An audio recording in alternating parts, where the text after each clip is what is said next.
Okay, all packed up and ready to go on our first longer trip in our brand new car.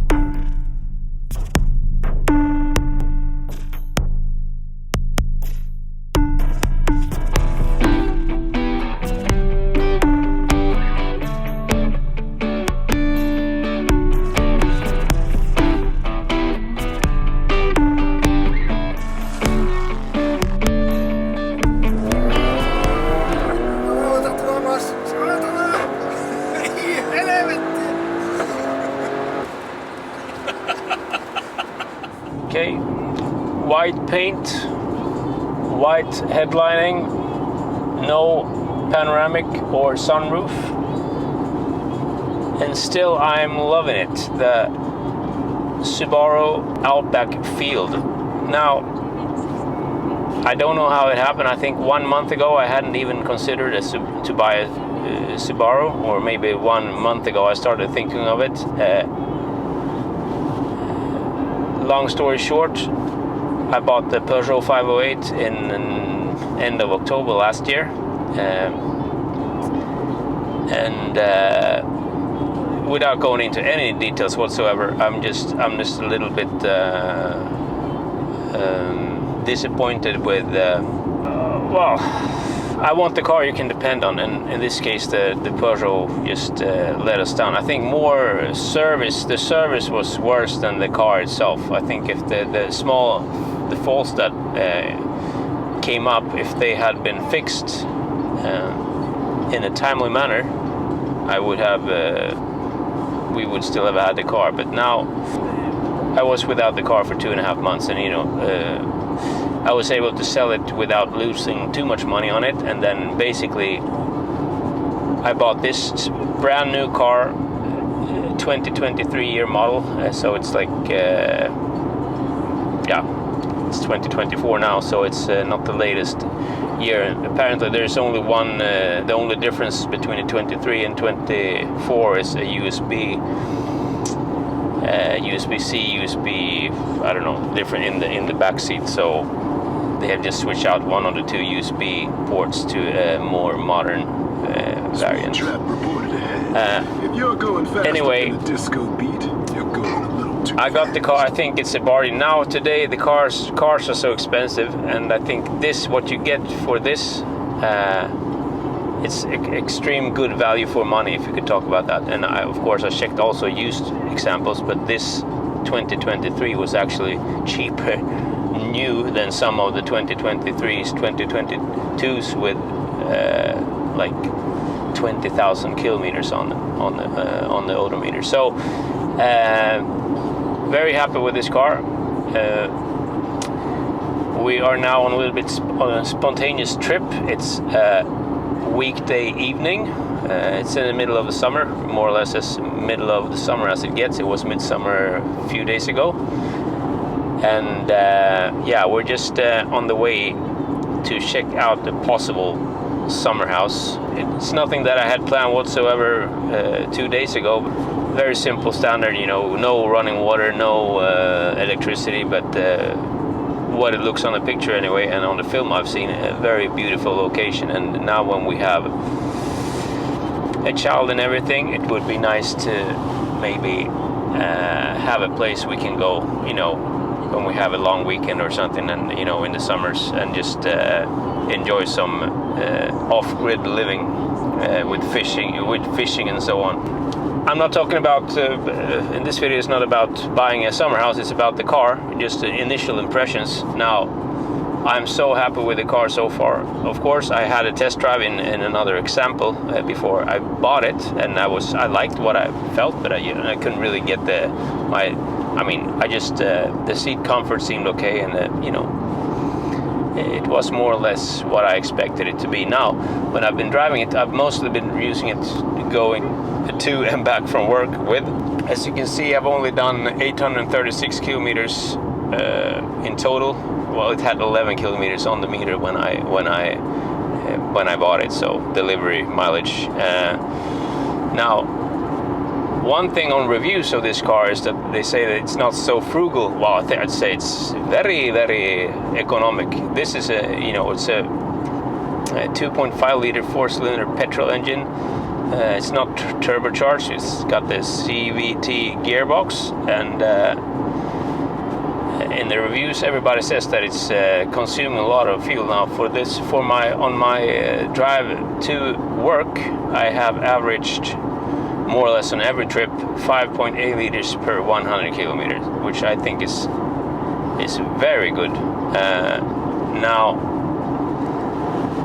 on this trip, we've been doing some motorway driving. I haven't really been going above the speed limit as I usually do, like 10 kilometers an hour above the speed limit. I've kind of kept it on the speed limit, but there's been some, mostly 110 kilometer and then some 120 kilometer. And so far on this trip, we've averaged 6.6 liters per 100 kilometers. And I think, if I'm not mistaken, let's see if I can switch. Yeah, I've averaged 6.4 liters per 100 kilometers since I bought it. So now I think this, I believe that this engine, this drivetrain really suits my driving style to give a low fuel consumption, because I'm very sensitive with the gas pedal. I never use almost never use the cruise control, so I am always modulating and always keeping an eye on the momentous consumption, which is now 3.2 liters, 3.1 liter per 100 kilometers. So I have noticed that if you do a lot of acceleration, if you press the pedal a lot when you are accelerating, the consumption is really high. I mean high to what I've been used to on other vehicles. So, but if you accelerate really gently, and then you accelerate gently and then just cruise along in an even speed, then it's very frugal. I'm very positively surprised, because when I was on the test drive, of course it was a very short drive, and it was a kind of a, the engine was cold and so on, a cold start and so on, but then I think I averaged on the test drive about 9 liters per 100 kilometers. So I said, okay, it is what it is. I will probably get it lower than that, but maybe not that much, but it turned out that I'm quite a lot below that. So really happy about that. That has surprised me a lot. The other thing is the seat comfort. Now these seats, the driver's seat is very comfortable. It's got enough tilt, which I must have. I wouldn't have bought it without it. It's got lumbar support. I will come to that also in a little bit about the negatives soon. And it's got this extended, you can extend the seat. Okay, that's one really big surprise of what I really like about this car. The other thing is, okay, it's not only the seats are comfortable, the whole ride is comfortable, and even if it's comfortable, it's quite nice. It's driving. I think I've never had a car with this high profile, and of course it makes the car a little bit loose initially in the turn-ins, but once you have initiated your turn, it turns quite well. It feels almost like it's twitching around. I don't know if there's some torque vectoring involved, etc., but it's really nice. I think this is going to be a great car also to drive in the winter. It feels so controlled. It doesn't have any of the nervousness of cars with wider tires, just looking for the track. It's perfectly fine all the time. Any dislike? I think the biggest dislike is that every time you start, even if you just turn off the car for 1 minute or 15 seconds for whatever reason, you would turn off the car. You would turn off the car 15 seconds. But anyway, then you have to go in, because I completely hate lane keep assist. I'm not talking about the one on the steering wheel, which I will probably never use, other than just trying it out. But the one is, you have to go into this to every time you start, you have to go into the driver support, and then you have to turn off. I mean, I have to turn off because I hate the system. Lane change, and I have put it on only warning. I am reading the very thick manual. I am reading it right now. I'm so happy that the car, I tell you, the car comes with a manual like this, and then all the supplements to the manual makes it this big. I'm gonna read everything. I'm gonna know everything about this car. Talking about the manual, I ordered the manual for my Peugeot 508 3 times. For some reason, the order always disappeared. The last time they called me and said, "Do you want to buy it?" And then I had already decided to sell the car, but I wanted to have the manual anyway. Said, "Do you want to buy it for 200 crowns, like 20 euros?" I said, "Yes, I want to buy it." And still, when I got there the next time to get the car, no, the order was already, it was missing. There was no order for the manual, so it was complete fucking mess with this. Yeah, anyway, so that's one thing I don't like. Another thing I don't like, but I'm not really gonna be suffering too much from it, but I think this is something Japanese, because I've experienced something similar on the Honda Civic that I tested a year ago or something like that. It's that the passenger seat does not have the same adjustability. So the passenger seat does not have the extendable cushion. The other thing is that the passenger seat does not have lumbar support. So I don't understand why would the passenger not want lumbar support? It's like disrespecting the passenger. I think the seat, I haven't spent much time on it, but the seat seems, I mean, comfortable anyway. But I think there's no. I don't understand why we would make the passenger seat less comfortable. One small more little thing that I don't like is that I knew that when I bought it, but there's no sensors in the front, and there's no camera either on this model. So so it's quite a big car also, so it's difficult to judge where you have the. Especially now in the beginning, it's nice in the beginning of when you have a car to get this warning to know when you're actually supposed to stop. Otherwise, that's the only complaints I have so far. The car is great. It's a flexi fuel. It's a field model, so the field doesn't have the roof rails with the built-in roof crossbars. This is the field model, so it does have strengthened roof rails. They take 300 kilograms of load, but they are not. They don't have this built-in crossbars. These actually look better. They look cool. The car looks really cool. It's got all these blacked out things. We can have a look at it later. But anyway, it's also got this fake leather, which is quite, I think. Although I would have loved the touring with the beige Napa leather, which I love the smell of. I don't know, my wife doesn't really like the smell, but we didn't have the money to buy that one, and I'm really happy about this car. This has got the fake leather, so it's going to be easy to clean. I've already cleaned it a few times. Not clean, but I've already wiped it off a few times because,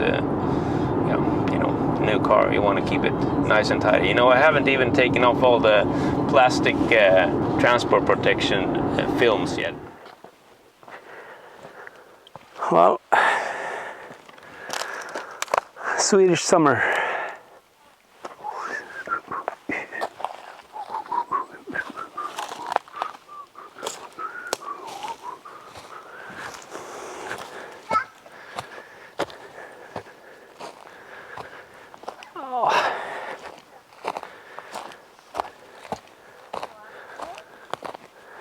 Hej. Det är bilen. Ja, det är bilen. Det är bilen. Hon blir så mycket barn. Det Lite mycket det är inte jag inte hjälpa. är bilen. Ja, det är bilen. Some yellow-greenish accents on the tie-down points of the roof rails. Also down here, Outback. Now also at least for the Swedish market, the Subaru, according to the, because I checked under, it's a little bit sticky, and apparently they do the anti-corrosion treatment for all the cars. You can see this is the strengthened roof rail, which can take 300 kilograms. We're almost home after our look on the summer house. Consumption on this trip, 6.3 liters per 100 kilometers, so that's basically in line with what I thought, not maybe what I would have thought before buying the car, but what I thought after learning how frugal it is if you're careful with the gas pedal. There's also, you can have a accelerator meter here to see how much you're actually pushing the throttle. Another thing I forgot to mention is that the sound system. Now this is not the Touring. The Touring has the Harman Kardon, but I think the sound system in this car is quite good actually. Maybe a little bit because it's quite quiet. It's a pretty quiet car, so makes it easier listening to the radio. Anyway, there's not too much bass to talk about, so if you want oompa, oompa, oompa, then maybe this is not the system for you, but it's the sound is actually very clear. A lot of details in the sound, so but the bass is maybe not the best, but I'm not the bass guy, so that's okay. So this trip, 620 kilometers, so quite a long bit to go. Well, I've been off today, but my wife was working until 4 o'clock, so it's been quite a long journey. Our son finally fell asleep 2 hours ago, so hope he'll be ready for daycare tomorrow. Thank you so much for watching, and don't forget, it's nice to be important, but it's more important to be nice.